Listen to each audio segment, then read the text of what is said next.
collective black body was just ink on a page.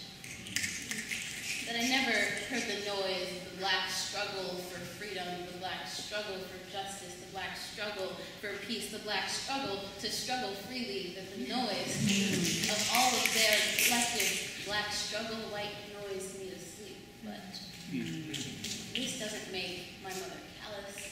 This makes her careful, because when living the lone life of an immigrant, one cannot afford to spend time enlisting in other people's battles. But I guess you could say that the fight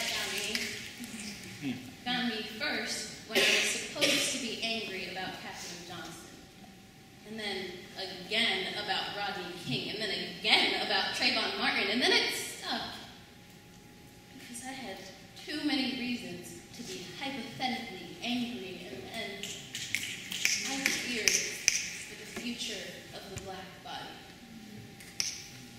And then I feared for the future of my friends, my family, myself, because the people in those stories looked a lot like us, the same knotted hair, calloused feet, the same voice that housed the same idea, that housed the same hope, despite the shared wounds that had diverged centuries ago. And now I have adopted the black body as my own, cleaned off the layers of self-doubt, because it is important to love yourself first. And I have seen how the black body is given.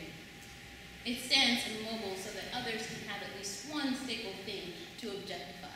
It is a tool in the greater narrative that only ever thinks itself constructor. It is uniformed a crown of thorns, but only ever thinks itself royalty. The power of inversion is beautiful that way, and necessary. The black body is orphaned. It has never known home because it was torn away at a young age, too young to understand that its current place of residence is unnatural. I think that the black body now knows that our current state of existence is unnatural. This place is not our home. This place does not see our beauty for our color. It does not recognize our sacrifice for our silence. This place that they have dubbed home is nothing more than their paradise encased in barbed wire to keep the wild things in. This place was built to make sure that we were always reminded of our role. But how could we forget? How could we forget that we are victim wearing the name tag of aggressor?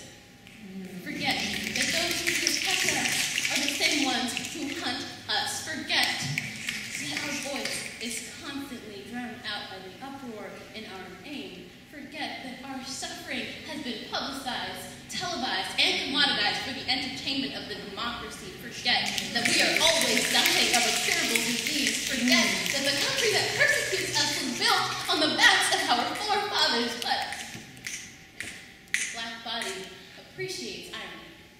It has to. We have had the best of our possessions seized.